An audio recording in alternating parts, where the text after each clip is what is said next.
চাঁদপুরে Selim and brothers ডকউইডের নৌযানের রং করতে গিয়ে বিদ্যুৎস্পৃষ্ট হয়ে মোহাম্মদ জুয়েল নামে ২৫ বছর বয়সী এক শ্রমিকের মর্মান্তিক মৃত্যু হয়েছে। সোমবার ১১ই মে সকাল ৯টার দিকে চাঁদপুর শহরের ইচুলিঘাট এলাকার সেলিম অ্যান্ড ব্রাদার্স ডকউইডে এ দুর্ঘটনা ঘটে। নিহত জুয়েল চাঁদপুর শহরের নতুন বাজার মধ্য ইচুলি এলাকার কুদ্দুস ব্যাপারীর ছেলে। স্থানীয় সূত্রে জানা যায়, সকালে ডকউইডের একটি নৌযানে রঙের কাজ করার সময় হঠাৎ বিদ্যুৎস্পৃষ্ট হয়ে গুরুতর আহত হন তিনি।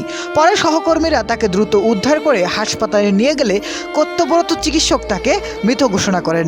স্থানীয়দের অভিযোগ, এর আগেও গত বছর একই ডকউইডে বিদ্যুৎস্পৃষ্ট হয়ে আরও একজন শ্রমিকের মৃত্যু হয়েছিল।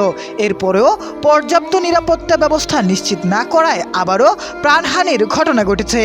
এ ঘটনায় এলাকা জুড়ে শোকের ছায়া নেমে এসেছে। ঘটনার সুষ্ঠু তদন্ত এবং দায়ীদের বিরুদ্ধে প্রয়োজনীয় ব্যবস্থা গ্রহণের দাবি জানিয়েছেন স্থানীয়রা। আলামিন, নিউজ ডেস্ক, সে অলওয়েজ ট্রুথ।